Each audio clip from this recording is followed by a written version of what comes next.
जय हिंद। मैं चंद्रपुरा का लोको पायलट सरोज कुमार और आपका दोस्त। पिछले वीडियो में हम लोगों ने सीखा था कि चार्जशीट के दो प्रकार होते हैं, SF11 जो कि छोटी शास्ति के लिए दिया जाएगा और SF5 जो कि बड़ी गलतियों में बड़ी शास्ति देना होता है, उस समय के लिए दिया जाता है। आज के वीडियो में हम लोग देखते हैं कि चार्जशीट के दरमियान फॉर्म कौन कौन से इशू किए जाते हैं, उनके बारे में हम लोग समझने का प्रयास करते हैं। देखिए, चार्जशीट में टोटल 16 फॉर्म हैं जो आपके अधिकारी बीच बीच में निर्गत करते रहते हैं, चाहे वो माइनर पेनल्टी हो या मेजर पेनल्टी हो। टोटल फॉर्म 16 है। हम लोग इसको समझने के लिए दो पार्ट में रख लेते हैं ताकि हमको सुविधा होगा और आपको इस वीडियो के बाद दोबारा कोई वीडियो देखने की जरूरत नहीं पड़ेगी। आपको ये सारे फॉर्म उसी प्रकार से याद हो जाएंगे जैसे किसी छोटे बच्चे को 2 का टेबल बार बार याद करने के बाद याद हो जाता है। देखिए, अब हम लोग बोर्ड की तरफ चलते हैं और उस फॉर्म को समझते हैं। ये पहला जो फॉर्म होता है उसको हम लोग बोलते हैं SF1। SF1 फॉर्म आपको तब मिलेगा जब अधिकारी आपको सस्पेंड कर देते हैं, तो ऐसे फॉर्म दे देते हैं। लेकिन अगर अधिकारी को सस्पेंड न करना हो, उनको वो पसोपेश में हो कि सस्पेंड करें कि ना करें, तो वो आपको उस स्थिति में SF2 फॉर्म देंगे। जब वो मतलब SF1 जो हुआ वो सस्पेंशन का हो गया और SF2 जो हुआ वो डीम्ड सस्पेंशन का फॉर्म हो गया। जब आप सस्पेंड हो जाते हैं तो आपको जीवन निर्वाह भत्ता के लिए भी आप आवेदन देते हैं, तो वो अनुमति देंगे। जब वो अनुमति दे देंगे तो आपको SF3 फॉर्म में वो देंगे। SF3 फॉर्म देंगे, वो जीवन निर्वाह भत्ता के लिए होगा।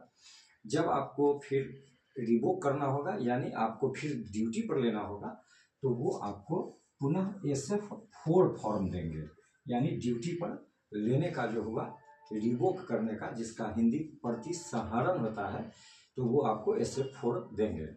और जो प्रचलित फॉर्म हम कल चर्चा कर चुके हैं कि SF5 होता है जब आप गलती किसी भी प्रकार का करें, लेकिन जब आपके अधिकारी आपको ज़्यादा पनिशमेंट देने के मूड में रहते हैं, तो वो SF5 फॉर्म जारी आपके विरुद्ध में करेंगे। फिर अब जब SF5 जारी कर दिए हैं, आप कर्मचारी हैं, आप अधिकारी से बोलेंगे कि सर मुझे उन दस्तावेजों को देखने की अनुमति चाहिए जिसके आधार पर आप मुझे SF5 दे रहे हैं। तो अधिकारी अगर उनकी अनुमति दे देते हैं, दस्तावेज निरीक्षण की अनुमति दे देते हैं, तब तो आपको कुछ नहीं मिलेगा। लेकिन अगर आपको दस्तावेज निरीक्षण की अनुमति नहीं देते हैं तो उस स्थिति में अधिकारी आपको SF6 फॉर्म जारी कर देंगे। SF6 जारी करने का मतलब हुआ कि आप उन प्रलेखों को देख नहीं सकते हैं। ऐसे ये नियम विरुद्ध भी नहीं है, वो ऐसा चाहेंगे तो कर सकते हैं, देखने भी दे सकते हैं और देखने नहीं भी दे सकते हैं। उसके बाद जब चूंकि फिक्स हो चुका कि अब आपको प्रलेख तो देखने नहीं दिया गया, तो वो अब जांच अधिकारी की नियुक्ति कर देंगे। देखिए, ये जितने भी फॉर्म हैं उसमें एक फॉर्म ये है SF7, ये जांच अधिकारी की नियुक्ति को बतलाता है और ये काफ़ी इंपॉर्टेंट फॉर्म होता है। कई डिपार्टमेंटल कॉम्पिटिटिव एग्जाम देंगे तो उसमें ये पूछा जाता है कि जांच अधिकारी जब नियुक्त हो जाते हैं तो कौन सा फॉर्म मिलता है, तो वो SF7 मिलता है। और जब अधिकारी को लगेगा कि नहीं, जांच अधिकारी के साथ एक और ऑफिसर हमको रखना है, उसको प्रेजेंटिंग ऑफिसर बोला जाता है टेक्निकली भाषा में, तो जो प्रेजेंटिंग ऑफिसर होता है अगर उनको भी रखना होगा तो SF8 जारी कर दिया जाएगा। इस प्रत्येक की जानकारी उस जो कर्मचारी रहते हैं, आरोपित कर्मचारी, उनको भी दी जाएगी। जो जांच अधिकारी रहते हैं उसकी कॉपी उनको भी मिलती है, जांच अधिकारी को भी कॉपी मिलती है। जब अधिकारी को लगेगा कि अरे ये इंक्वायरी नहीं होना चाहिए, उतनी बड़ी गलती नहीं है, क्षमा किया जा सकता है या छोड़ा जा सकता है, ऐसी परिस्थिति में एक सब के बदला, जितना भी आप देख रहे हैं सब के बदला एक वो कॉमन फॉर्म जारी कर देंगे SF9। इसका मतलब ये हो गया आपके नाम से SF9 जारी हो गया, मतलब अब सारी इंक्वायरी पोस्टपोन हो जाएगी, आप अपना ड्यूटी प्रॉपर करेंगे और SF9 आपको मिल गया, इंक्वायरी पोस्टपोन हो गया।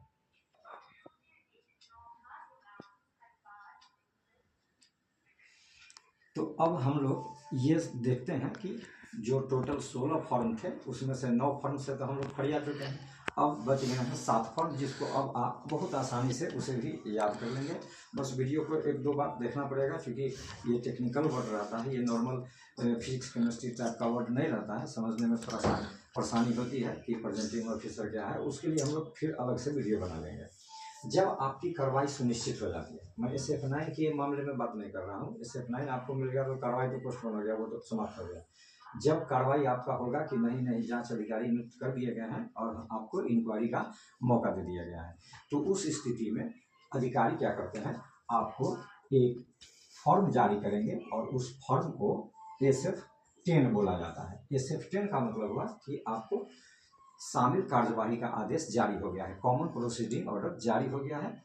अब अधिकारी इसमें कॉमन प्रोसीडिंग ऑर्डर में चाहेंगे तो तीसरा जांच अधिकारी भी रख सकते हैं, अगर वो चाहेंगे तो उस जांच अधिकारी को बदल भी सकते हैं। ये उनके पास विशेष अधिकार रहता है। आपके जो DA अथॉरिटी रहते हैं, सीनियर DOM या सीनियर DOP रहते हैं, या जो भी ब्रांच ऑफिसर को डिसिप्लिनरी अथॉरिटी बनाया जाता है, तो उनको ये पावर रहता है।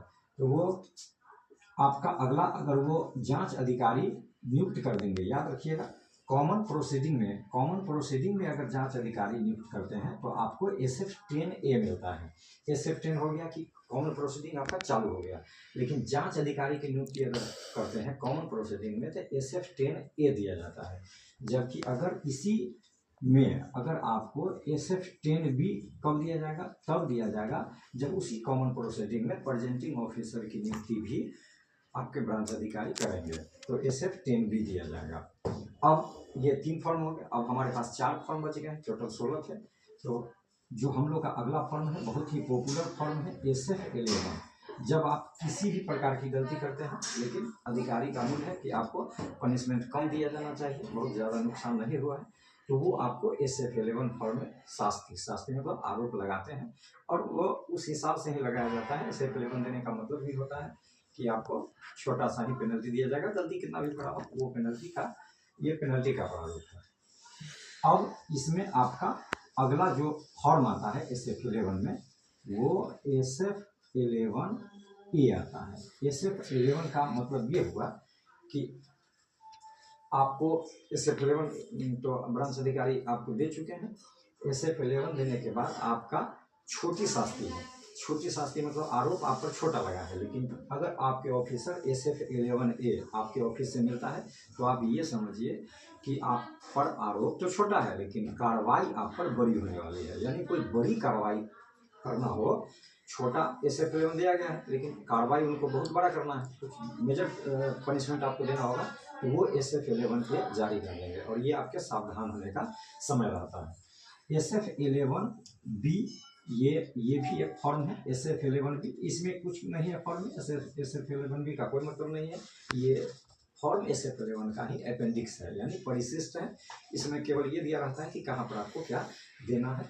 और जो 16वां फॉर्म है यानी अंतिम फॉर्म है, उसका नाम है SF11C, यानी जब आपको मेजर पेनल्टी चार्जशीट दिया जा चुका है, यानी आपके नाम से बड़ी शास्ति दी जा चुकी है, SF5 दी जा चुकी है, और फिर अधिकारी को लगता है कि नहीं हमको तो SF11 ही देना चाहिए था, तो SF5 देने के बाद अगर वो आपको छोटी शास्ति देते हैं, यानी SF11 पुनः जारी होता है, SF5 देने के बाद छोटी शास्ति अगर जारी किया जाएगा तो आपको वो SF11C देंगे। और यही SF11 का एक टर्म कंडीशन है, जिसमें इंक्वायरी वो अधिकारी कराएंगे। बिना इंक्वायरी के वो इस विषय पर वो कोई भी रिपोर्ट नहीं सौंपेंगे। तो कोई सुपरवाइजर बैंक के अधिकारी को या एवं वगैरह के इन लोगों को दे देते हैं कि आप जांच करके कुछ रिपोर्ट सौंपिए।